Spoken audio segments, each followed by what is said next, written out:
Okay,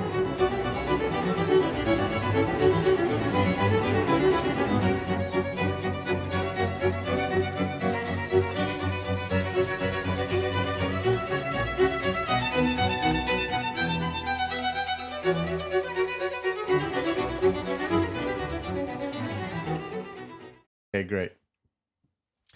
Hello, guys. Well, let me do that again. Guys, I've never said that before. Well, wait a minute.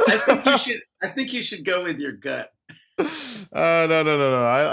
If I go with my gut, it's usually wrong. I like control. Okay. Welcome, everyone. Welcome back to the Nikhil Hogan Show. And again, really a guest I tremendously admire, really such a special guest, someone who's so important in the world of music education, the great Professor Peter Schubert. Professor Schubert, welcome back to the show. Thanks, Nikhil. It's great to be back again. I always have such a good time. You're such a good interviewer. Oh, and you're such a great guest. And we talked about this in the last episode. We said that we should come back on and talk about your experiences with Nadia Boulanger, the great French pedagogue, who I think a lot of people, she's inspired so many people. And I think she, in a very direct way or indirect way, she's influenced composition for the 20th century. And she knew all these famous composers. She taught all these famous composers. And she had many great students. You are one of them, and we rarely have people who who worked with her. And you can actually give us that direct. You can impart what she taught to you and what that was like. So I'm very interested in talking to you, so that we can reminisce about your time studying with the great Nadia Boulanger. Okay, so now you've made me think of something that wasn't first on my list. But one time she said of Aaron Copland, she said, "Yes, he writes to me every year, poor man." I'm not 100% sure what she meant by that, but right. She did say that.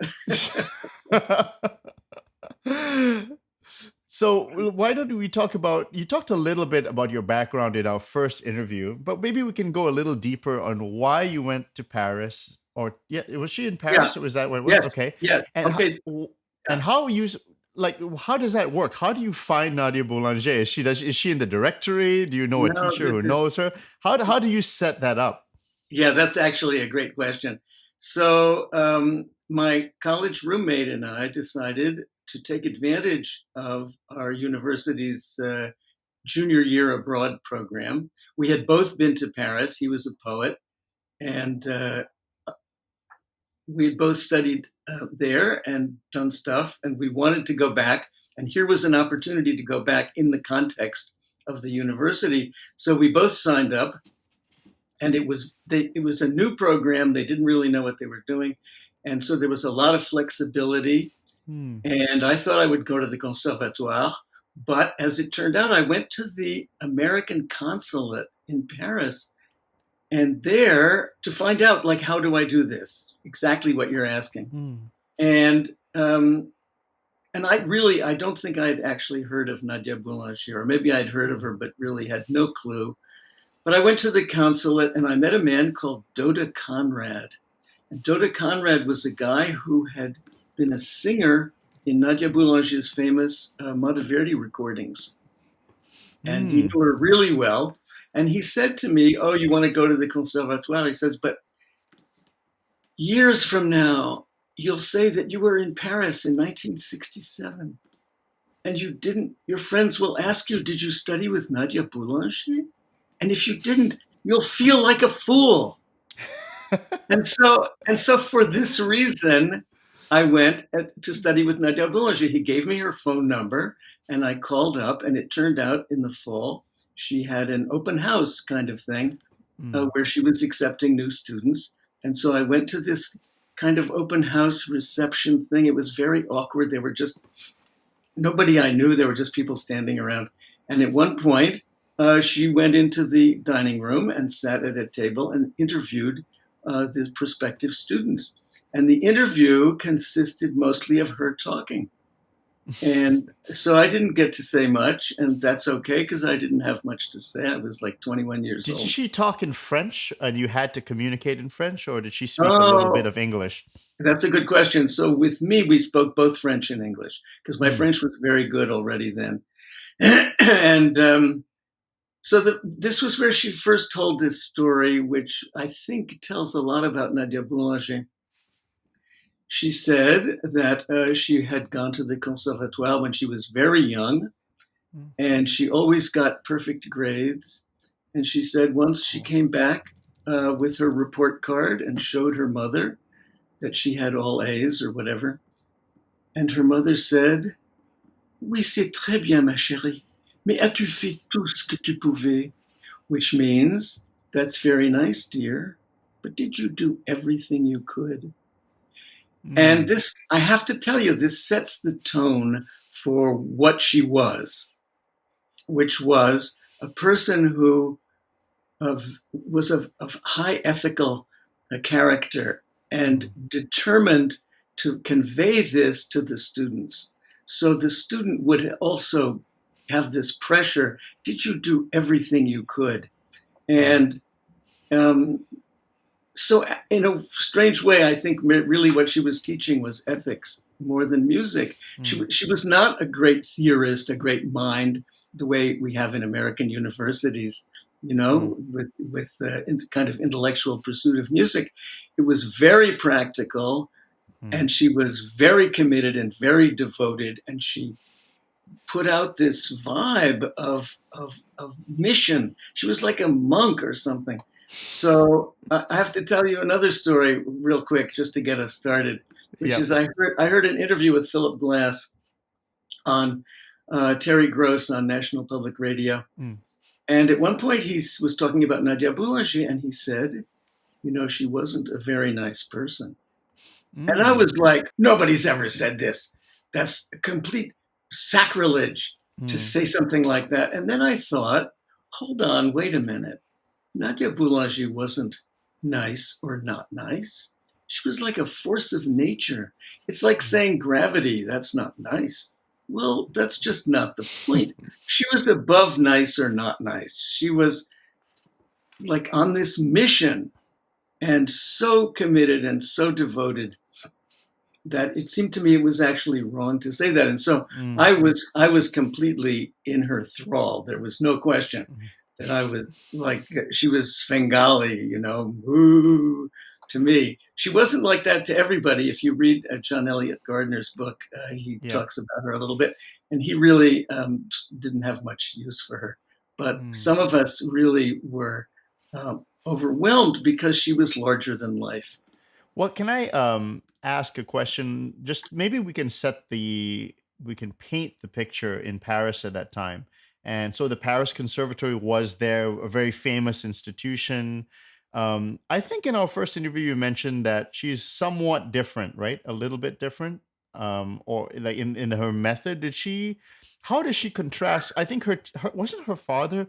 Wait, her father was born something like 1815 and passed away in 1900. I saw on the Wikipedia. So her father must have been a lot older, and I think a famous composer or pianist, and she had a very famous sister as well, who Oh was a yeah. famous composer. You can talk about her as well.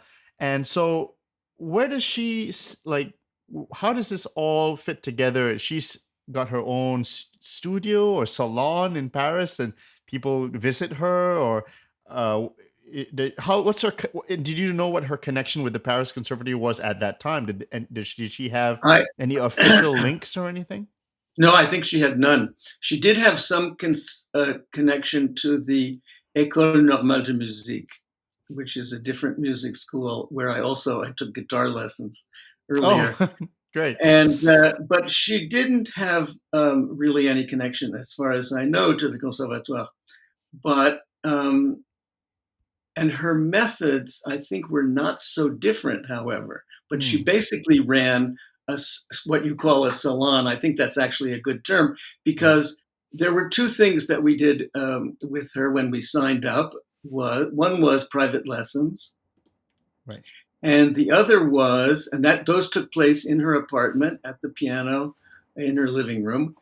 And the other was classes. So there were, I think, Wednesday morning class and something called analysis classes. But this wasn't analysis in the way that you think. It was, we all sang through the Schubert piano sonatas. Do, sol, mi, sol, do, sol, mi, sol, do, la, Right. fa, la, do, la, fa, la. It was, then you would get through the entire movement, and then she would say a few things, and maybe she would have somebody come to the piano and play a bit.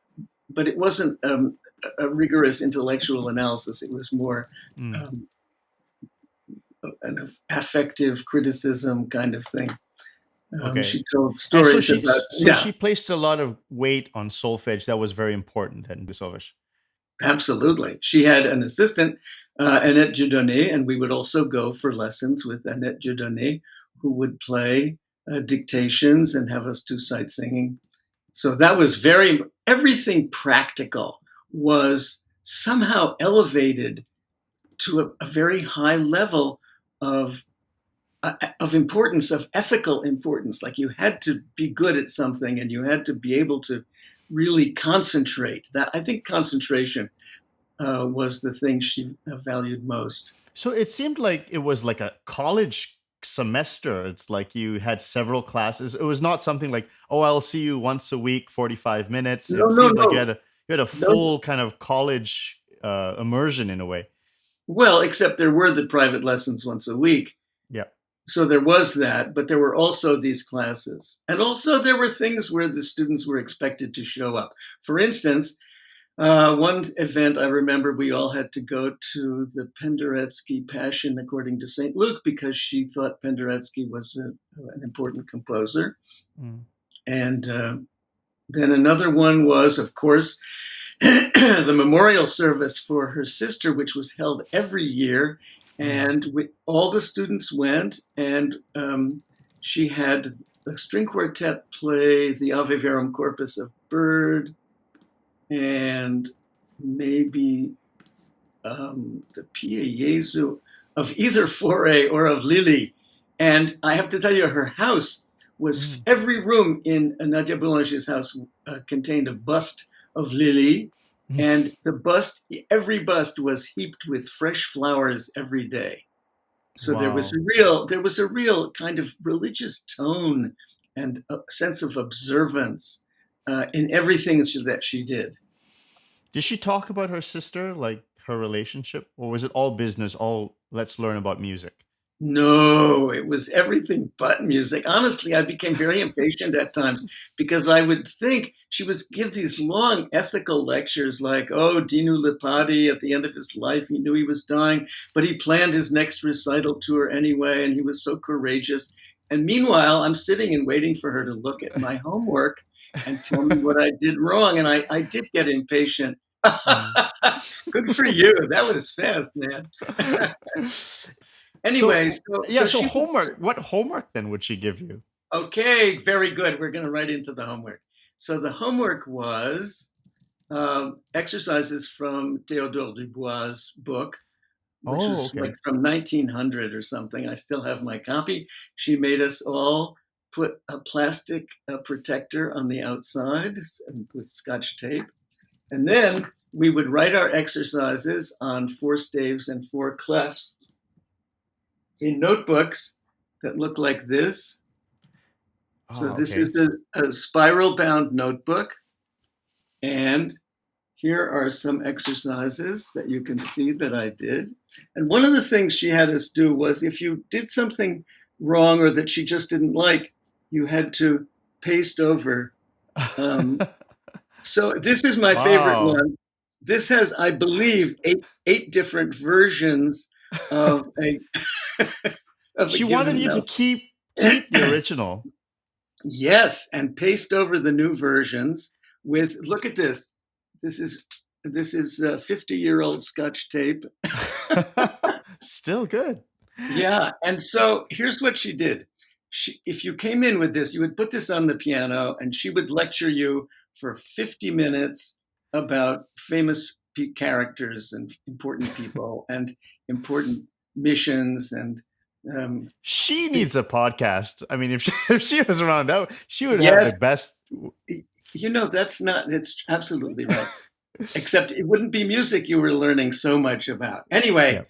so um, at the last 10 minutes of the lesson, she would look at the homework and she would put little squiggles under the baseline, and she would say, "Oh, I don't like this."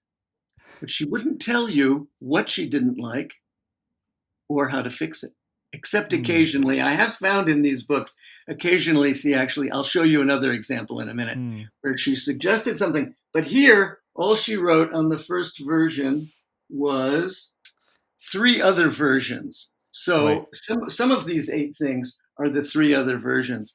Ah. But some of them she didn't like the spacing between the bass and the tenor. Some of them she didn't like a leap to the fourth in an otherwise perfectly legal 6/4 chord.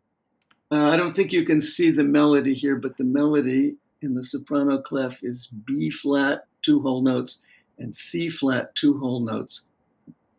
And when I look at this last one, and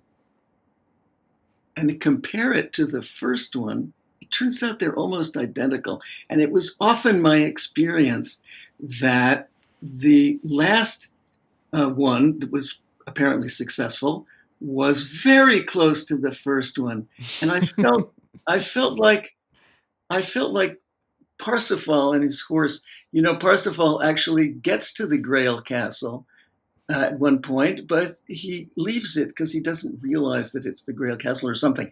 And later, he drops the reins of his horse, and the horse just walks up to the Grail Castle. And it turns out he's been there all along. And I felt very similar with these things, that she would put a squiggle and say, "Oh, I don't like this," but but you were really close, but you didn't know it, and then you had to wander all through all these other adventures to get to the Well, right it seemed version. like you were quite advanced because look at this four staff realization. So, did she take only advanced students, or did No, she no, take no, no. beginners? Or No, no. She took everybody, as far as I know. And really, she took everyone? yeah, yes. And you just had to suck it up and do it. Like, I had never written on 4 staves and 4 clefs. And after the first lesson, I could do it. I mean, you just shut up and do it. And that's a good point, that she was able to drag you up to a higher level. So let me show you one other exercise that Yeah, I'm yeah. fond of in this series of things here. Hold on. It's this one. This is an example. Okay, so on the second staff. This is good, actually. So you can see this is a figured bass. Yep. Fa mi fa do re si do, and I think I got the melody right. You can see at the end of the exercise there's a B. That means bien, and I didn't get so many of those. Let me tell you. She liked this one. But she liked this one, except for the very beginning of the tenor part.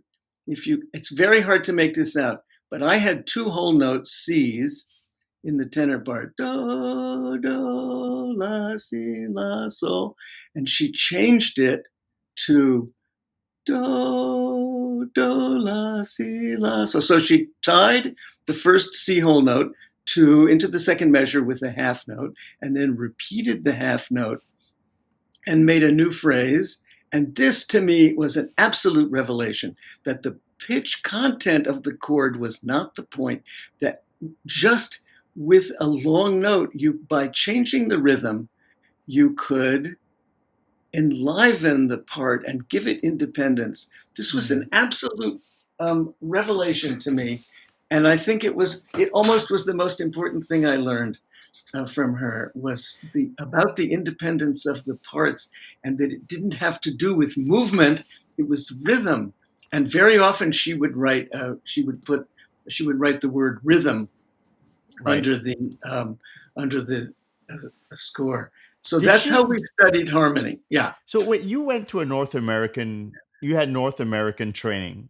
So when you went to Paris and you saw all these figured basses, did you know what she was talking about? 6 5 6 and all of that? Because I Oh know they have yeah. inversions in Roman numerals because you invert the chord. Did you find that it was okay? You understood quickly what she was asking you to do? Yes, that was not a problem, because in university everybody learns figured bass.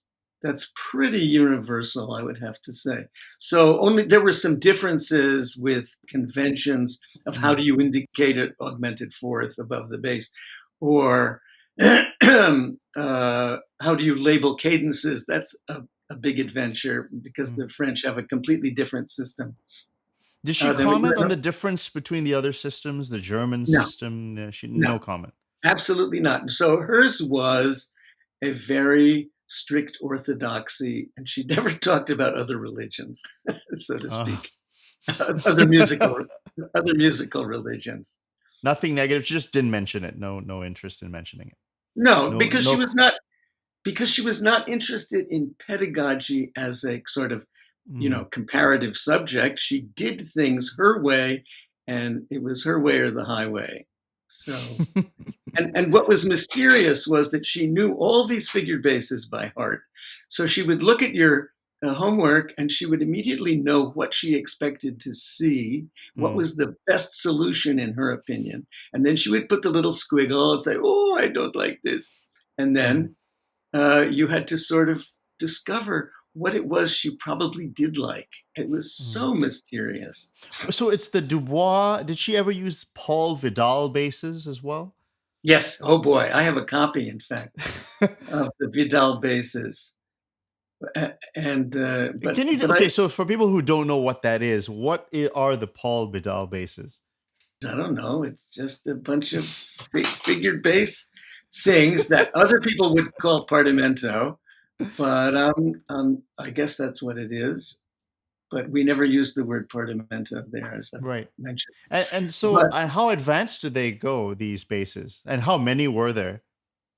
um, I have to tell you, I never got to the end of them, so I don't even know Mm, how many there are, and I don't know how far they go.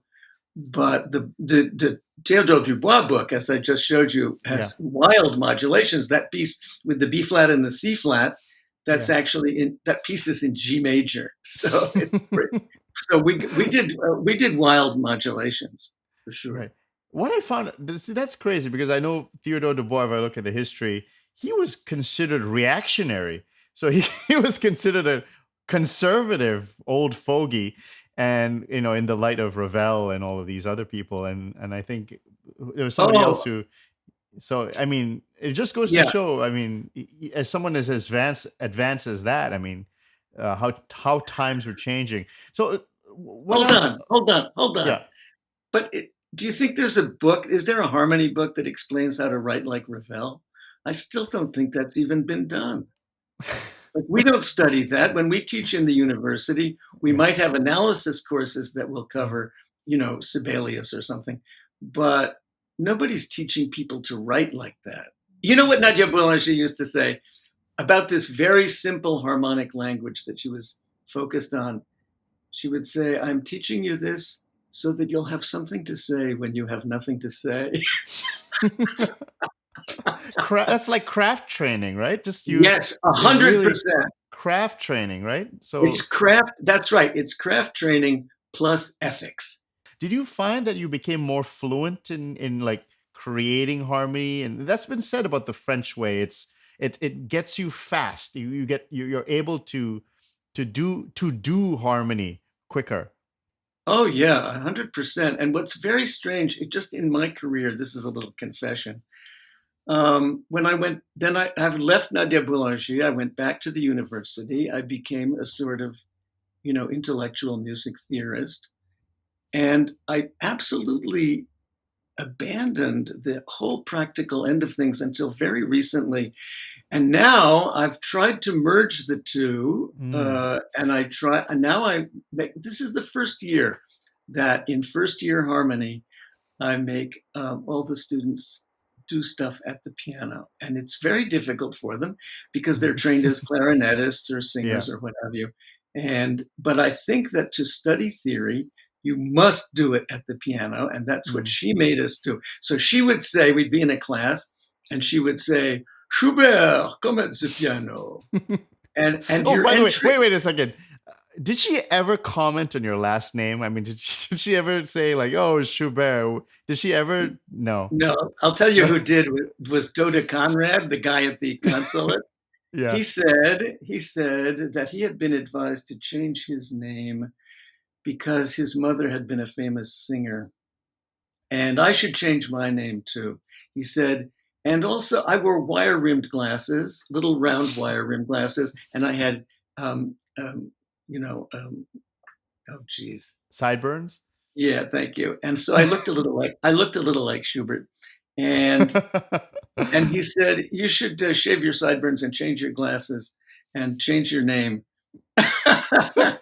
So he was the only one. No, she never listen. She would never mention something like that because it really was the Mm, focus was 100% mm. on the task at hand, Yep. and I'm making a big point of her. Sort of, she was like a high priest of something, of music, and only once did I ever see her display a sort of playful, funny, humorous aspect. And that was late at night. I came for my lesson. It was like 10 o'clock at night. And it was absolutely dark in the apartment. Your Everywhere lesson was, was at 10 p.m.? oh, yeah. And What well, time did this she one, sleep? Okay. that's it. Okay. Now you bring me to another story. Okay, Sometimes wait. she, So, okay, wait, no, go. no, no. I've got to I finish. remember. I actually remember where I interrupted you, but we'll go back to that. So, mention the Yeah, story, and I'll bring you back.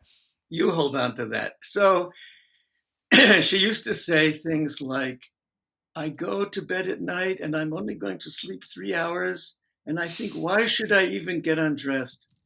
But you must tie your shoes with love. And somehow, every act of hers was somehow imbued with ethical or even religious significance. Mhm. So anyway, this one time I came in for my lesson at 10 o'clock and the whole room was pitch black. And there was a single lamp on the keyboard. And so she was outside the halo of light, which was Mm. only on the reading rack. And I came in and she started, telling stories. And at one point she said, I have a wonderful idea. I will come on the stage dressed in black, and everywhere is black. And it was, the room was completely black, Mhm. so she wasn't just fooling around. And I will say, night, night. And then she grabbed my arm with her steel fingers and she laughed and she said, oh, would be such a success.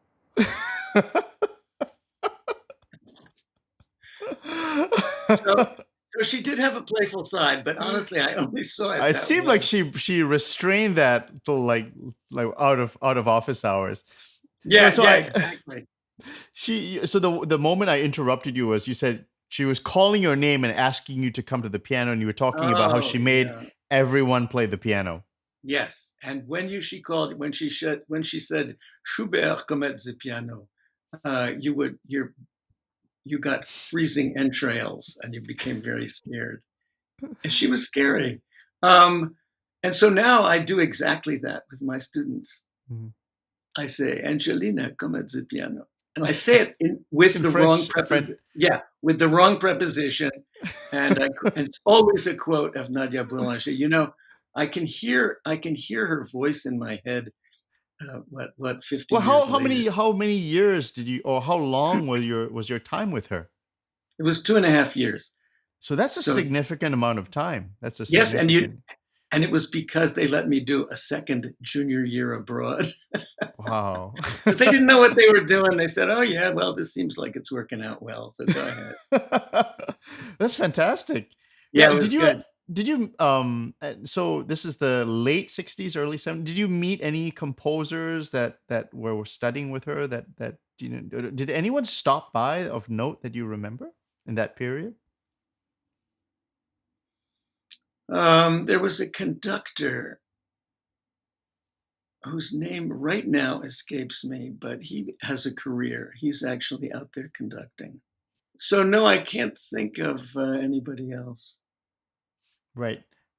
And did she ever talk about Stravinsky, Debussy, Ravel, the people that she met I guess, yeah, you mentioned Aaron Copland, but my goodness, she has like there's a huge list of people that she's worked with in the past.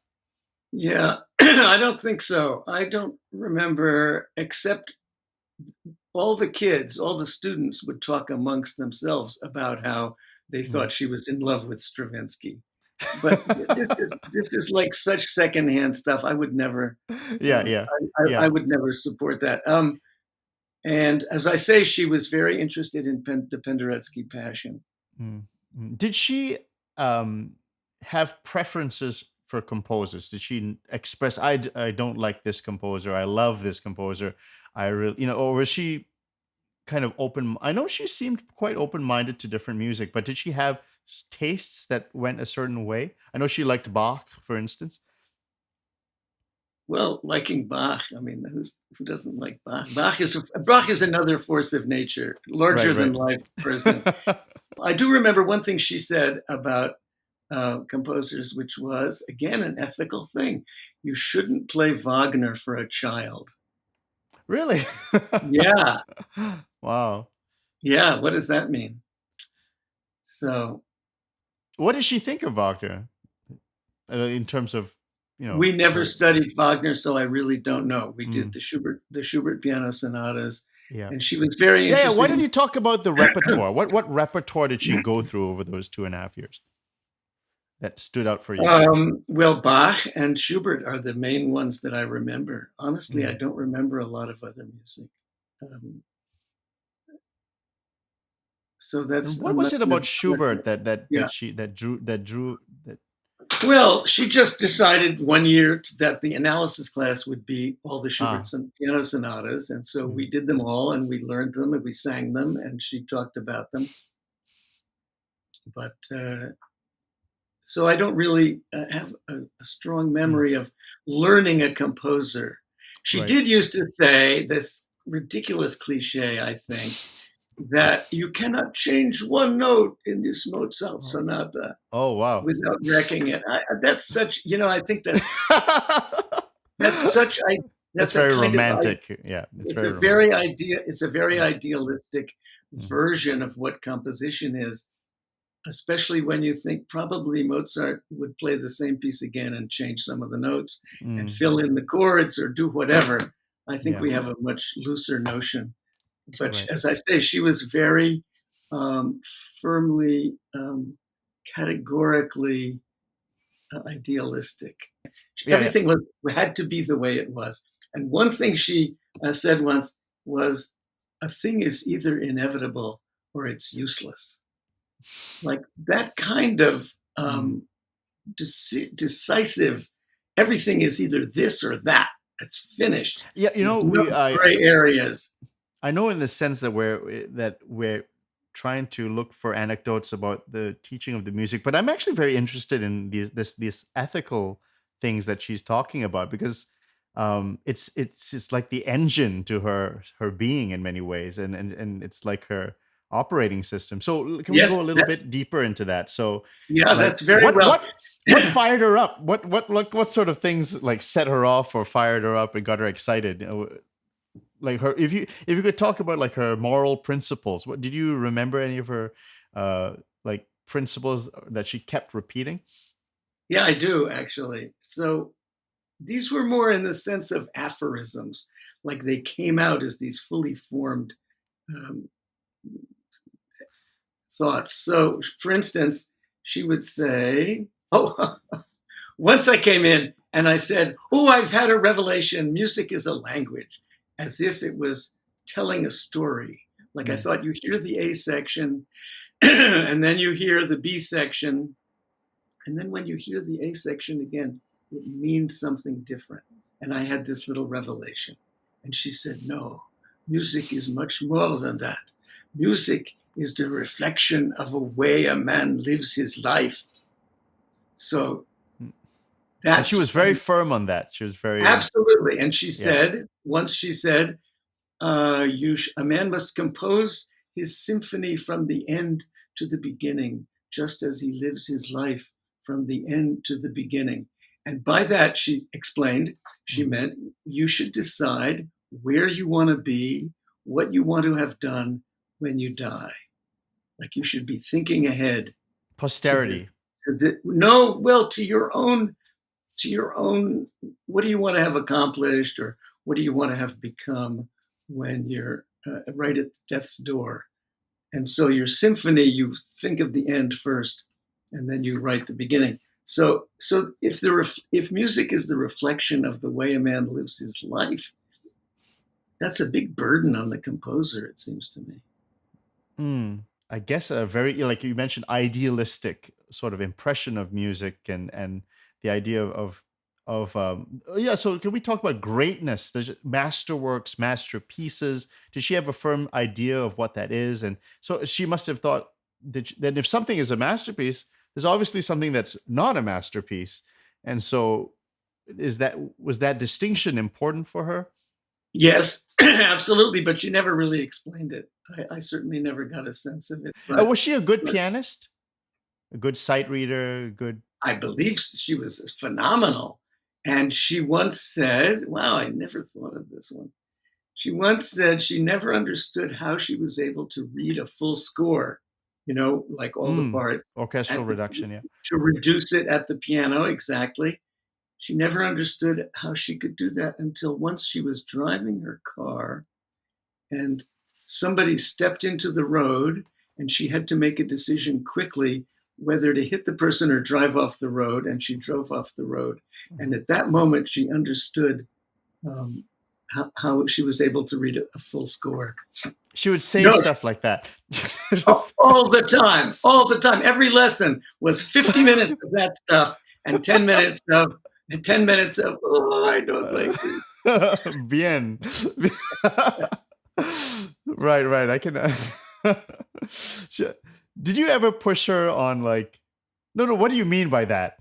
Did you ever say that? No, I just nodded and smiled, and I was polite and overwhelmed.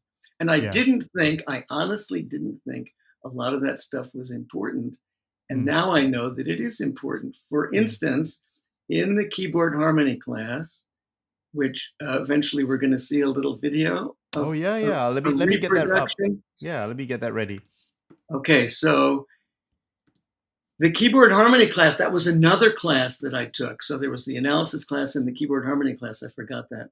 And then the private lessons. And in the keyboard harmony class, she had two pianos in her living room, as well as an organ off in the alcove. She had two pianos. She would put two students at each piano, and she would have them play.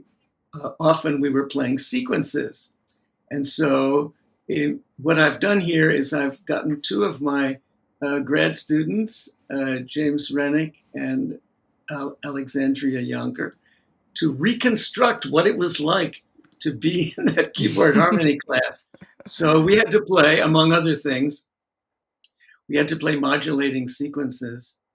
And so what you're going to see is they're playing modulating sequences. And, well, why don't you just play it? All right, let's go ahead. So here it is.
So she Nadia Boulanger would make two students do this, and for how long? Okay, good question. That's exactly where this story goes. because the class started at 9 o'clock in the morning, Oh no, and no, no, no. You're kidding me. we would start this. No, we, we would start doing this, and we would continually rotate around. When you got to one end of the piano, you would go to the other end. And we didn't speed up the way we just had Yeah, them. yeah. I sped that up That a was little bit. Yeah, yeah. yeah, that was fun. Uh, but we would do that for a while, and then eventually she would stop us and she would say, "If you could do this until noon, you would be a saint." And at the time, I thought, "Oh, come on. What Yeah, ridiculous rhetoric, what sort of yeah. absolutist thing, you would be a saint." But you know what? What that shows is how much she valued concentration. And I think Mm, she actually believed yeah. that you would be a saint if you could do that until noon. But we never had to, because she recognized that the real world exists and Mm. that you have to get on with life. Right, right. But so that's one example of a modulating sequence. Did she have others? So basically, like I know in Oh, Partimento you have to learn that rule of the octave. So did she give you a bunch of different things and say, go do this for your practice and come back and yeah. so basically, The Theodore Dubois book has a lot of sequences in it. mm, And one of the things that she liked to do, I just found this in my notebooks here, is she liked to find canons in sequences. Like if you have a harmonic sequence, mm, just the bass is given, you can often figure out a way to make the soprano lead and the tenor follow in canon. And that was an important thing that was also a discovery for me. I hadn't learned that in the right, right. counterpoint class. So now you do that in our counterpoint book. Christoph Nadhofer and I have canons in sequences. And when is that coming out? Any update on that? People are still Yes. looking and they're seeing No, no. $700 No, no, no, used. no. Yeah. No, actually, apparently the cost will be much reduced, and it's coming out in January Oh, from exciting. That's great. State Great. State University of New York Press, SUNY Yeah, the Press. only reason it was expensive is because those were out of print copies of the older edition, and now this new edition is coming out, and everyone should check that out. So now, Professor Schubert, as we're starting to wrap up, I wanted to talk about when you came back to North America, and you mentioned that you became more you approached music education and music with a more theoretical perspective and a more theoretical orientation. What was the reason that you went that direction, and then what also brought you to a more balanced position? Okay, this answer will seem a little cynical, but you want to function in the world, that you want to swim in the water where you are. And so you adapt. So it seemed to me that to get a job, I would have to publish articles that were intellectually um, acceptable to the field. That's what you do Mm, when you want to get a job. And then, as once I had a job, I began to feel more comfortable bringing in these slightly less orthodox methods. I have to say that the idea of keyboard-centric theory, which is what I'm doing now, is not original with me. There are people at Yale and at Eastman mm, who have done this mm. in small ways, I think, and Mm. briefly. Like it's not the mainstream at all in university teaching in North Unfortunately, America. still not. I don't think it is even now. No, no, not at all. No. But Yeah. it could become that, Mm, maybe. And it's certainly, I think that people are sensitive to the importance of the tactile and the visual and the auditory and mm. the conceptual all kind of fitting together. Like you could think that making a clarinetist play the piano is actually adding a burden to them, but you could also think that it's going to make their theory much more real for them and much Mm. more, they're going to hear the progressions. Like we heard everything that we wrote in these Yeah. lessons. Isn't it the case that 200, 300 years ago, even if you were a clarinetist, you probably played some keyboard or maybe organ in a church, or you had some sort of multi-instrumental, um, because I know, for instance, yeah, almost everyone played some sort of keyboard. I think um, even I Yeah. know Fernando Sor. Fernando Sor, the great guitar composer, he was playing the organ. I know that from Oh, that's good to yeah, know. yeah, That's very good to know. yeah. Because I used to play Sor on the guitar. He's great. Yeah, but I think you're right that the keyboard is the lingua franca, and then you can go and play the clarinet if you want. But if you want to think about music or compose a piece, then you really need the keyboard. Is now where somebody might say, okay, that's you're learning these building blocks. How do you become original as a composer, learning lots of blocks? So now does that you're learning a lot Okay, of basic now I've got vanilla things? What is the next step? And because people have criticized this, they say, oh, you're just learning, you're just going to be a carbon copy, and these are just vanilla, it's all a bunch of cliches. So where does the originality come from? well, luckily, I have another Nadia Boulanger quote for you. In addition to what you're asking, which is, I'm teaching you this so that you'll have something to say when you have nothing to say. Mhm. The next part of that, which was a whole different occasion, I'm sure, when she said it, was, you must learn everything, and then you must forget everything.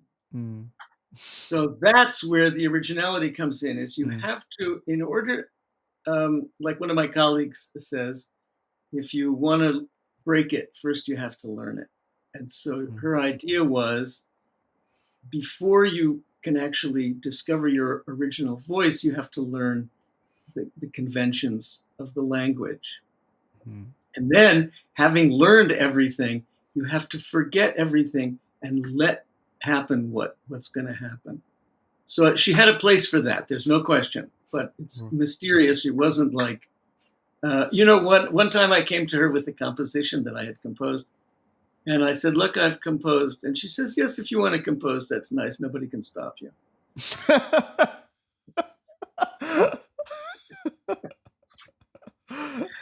Okay, wait, you said something very profound just now, and it brings to mind Schoenberg, for instance, who I think if people remember his harmony treatise, he's quite conservative in many respects. He's known as a serial composer, atonal, maybe the father of all of this. But if you go to his harmony treatise, he's teaching very conventional, I mean, very traditional stuff.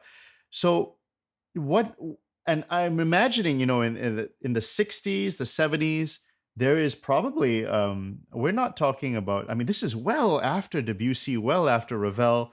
We're talking about, people composing atonal works, post-tonal music at that period. And then probably the pressure to be original is very high at that point. What was that like, Professor Schubert? That atmosphere. What was it like to be a classical someone at least studying composition, studying theory at that period? Were you expected, okay, learn this, but now maybe Peter Schubert's compositions need to be a sort of avant-garde, or maybe was there any pressure or anything, or what was that like, the environment? That's a tough one. But one thing that I want to make very stress a lot is that Schoenberg really believed that he was in a direct lineage from Bach to Brahms to Mm, him, and that he wasn't actually breaking anything um, completely, that he really believed he was in a tradition. And I know uh, that he taught his students counterpoint, mm, and it was very interesting the way he taught it, about shifting things around and finding all the possible combinations that can be made from an original combination. mm, So those things are very traditional, and they affect his serial composition. There's no doubt about that. mm, So Schoenberg is somebody who tried to have it both ways. He did something original, but he felt that it was built on a foundation.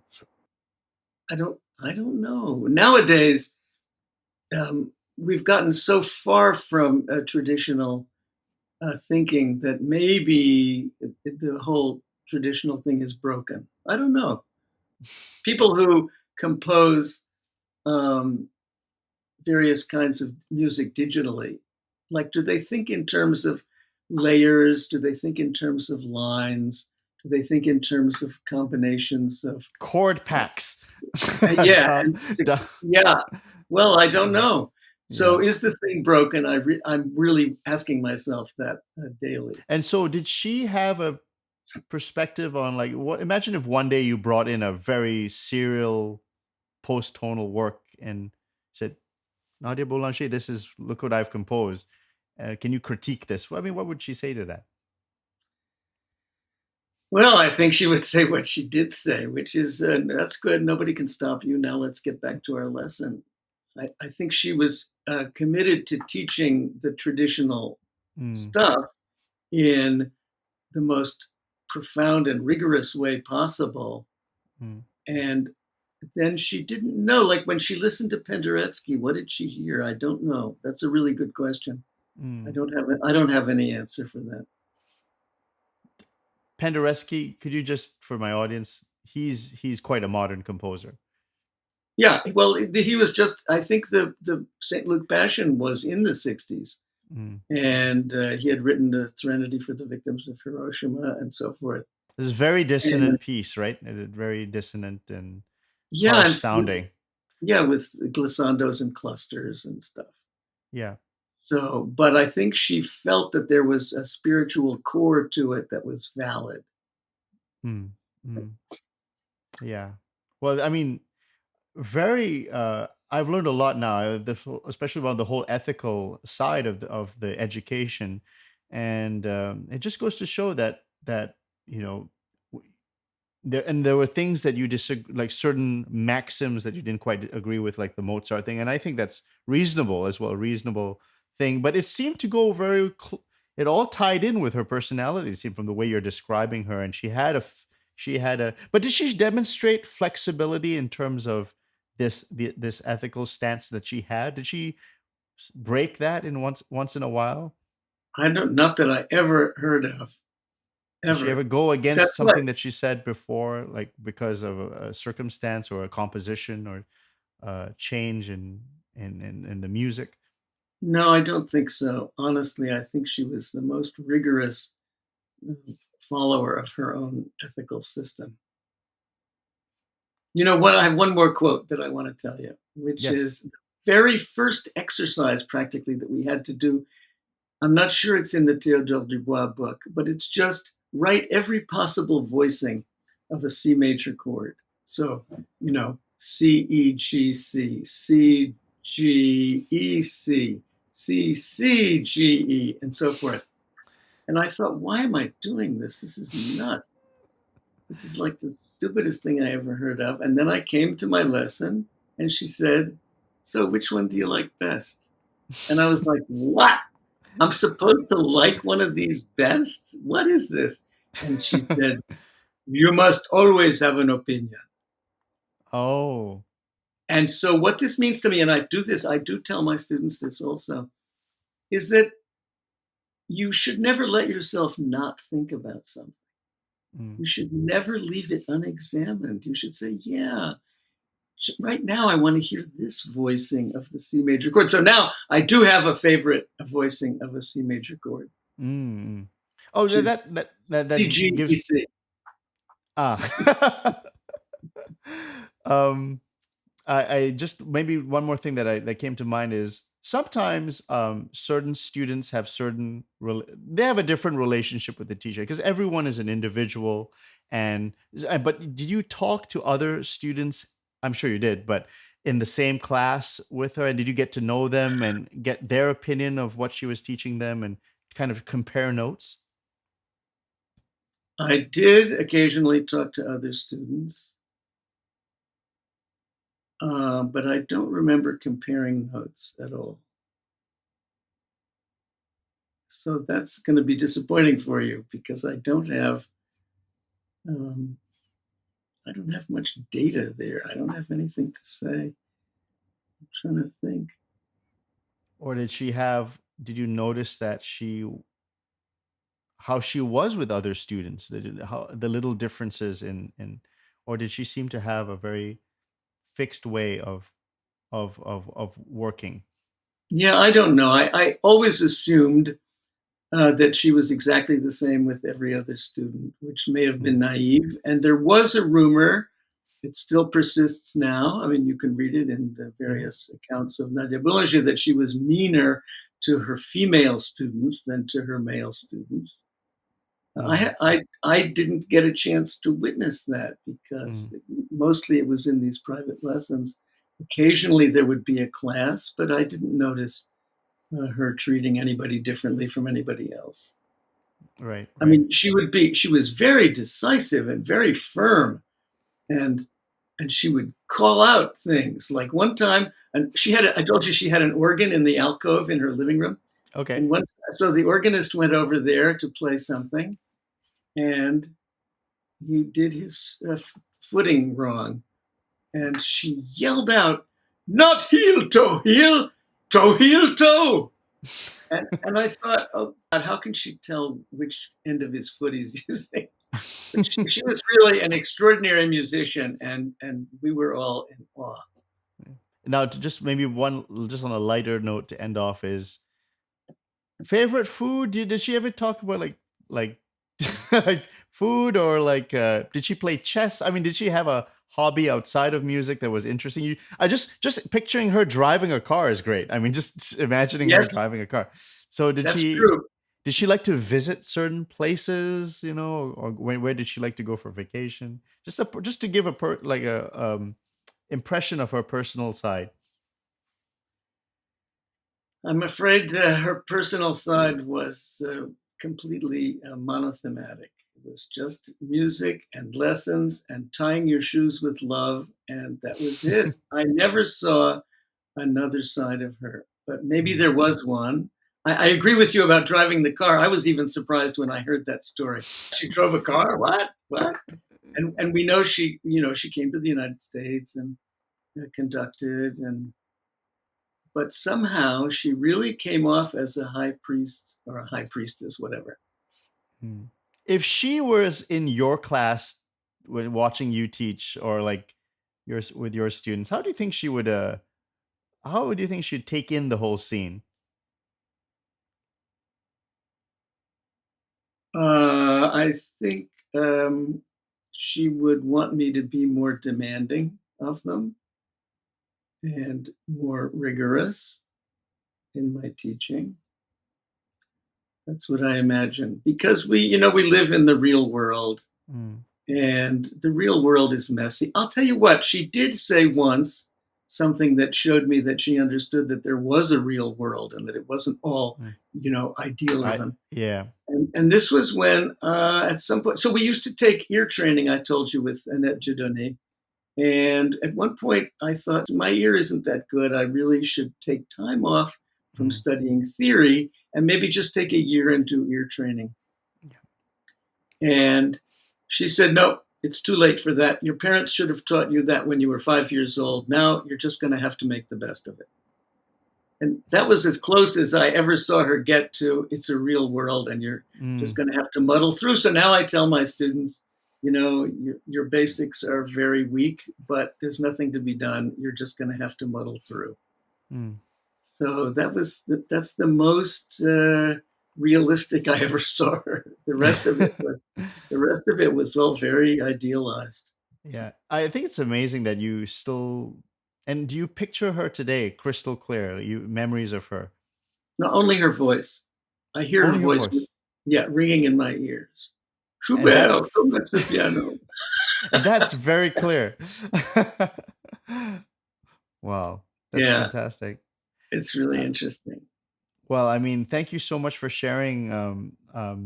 Just it gives really, because for a lot of people, I think this is someone that everyone should be aware of the history. The history is very important. It's special. Uh, I think she has a very important place in music history, and the lives she's touched. Oh, you never talked a little bit about her sister? But the sister was a famous composer, right? And she died very, very young. And you mentioned she had a shrine or multiple shrines and stuff Multiple, yeah, with fresh flowers. Um, yeah. yeah, she was very special herself. I think very. Oh, Oh, yeah. what a Oh, that's story! what. Yeah, what Boulanger said, Mademoiselle as we called her, she said she stopped composing because she felt she had nothing to say. And then she devoted herself to her sister's music. Mm, And so I think that was a real a tragedy for her. yeah. That plus her mother's being so demanding. Yeah. What was the deal with her mother? She mentioned you have to try your Well, best? just that story Yeah. about as-tu fait tout ce que tu pouvais. Yeah. Yeah. Yeah. It was, yeah, like you said, it was a I that seems like a different world. I mean, you're and when was she born? I just that's Oh, I didn't uh do my homework. I yeah, absolutely I don't. need to look at this. Okay, 1887, and she passed away in 1979. Incredible. We were someone from the 19th century. Okay. Incredible. So that means she was like 80 when I was there. So by the end of the time I was there, her eyesight had diminished a lot. And so the Yeah. little marks that she made where she would actually write a note, by the end, she was no longer able to do that. And she would just put the little squiggle, oh, I don't like this. And that was that. Wow. So, okay. Yeah. Well, the great Professor Schubert, I mean, again, I just knocked it out of the park. And I thank you so Well, much. And this has been very important for me because I feel like I have all these stories and I wanted to get them out. I wanted to tell them to somebody. So I'm really happy that you invited me to do this. It yeah, I means a don't lot. know. It's always special when you come on, Professor Schubert. I just, again, I always say this on all my episodes. It's very. I wish, my guests, the ones that I really appreciate them coming on. These are the sorts of people I wish that when I was younger, straight away I would have known. Like these, just see these people and just see them, get their wisdom, try and listen to them, listen to their stories, and that's hopefully my gift that I can give to listeners and viewers, that especially if you're going into college at 18, or if you're younger, take all these lessons, and because I didn't have that, and it would be nice if more people heard about this. And wow, I mean, imagine having a teacher like Nadia Boulanger. I mean, just what was that like? What was that? How does that compare to how people learn music today? And so very, very important. Well, the great Professor Schubert, thank you so much, sir. And we will talk again soon. We will find another topic. And there's so much. Okay. I mean, the world of counterpoint and the world of music and harmony is just so vast. We could talk about anything. We could talk about individual composers. We could talk about so many things. So we'll have to leave it today. And do you want to plug anything? Is there anything you want to mention? An article, conference? People, we should talk about your of course, your YouTube channel. But anything you want to mention? No, just the counterpoint, the Baroque counterpoint text coming out in January. Oh, right. That's right. January. Okay, great. Wonderful. Thank you so much. Thank you, Nikhil. The great Professor Schubert. Thank you so much. Great to see you. Thanks.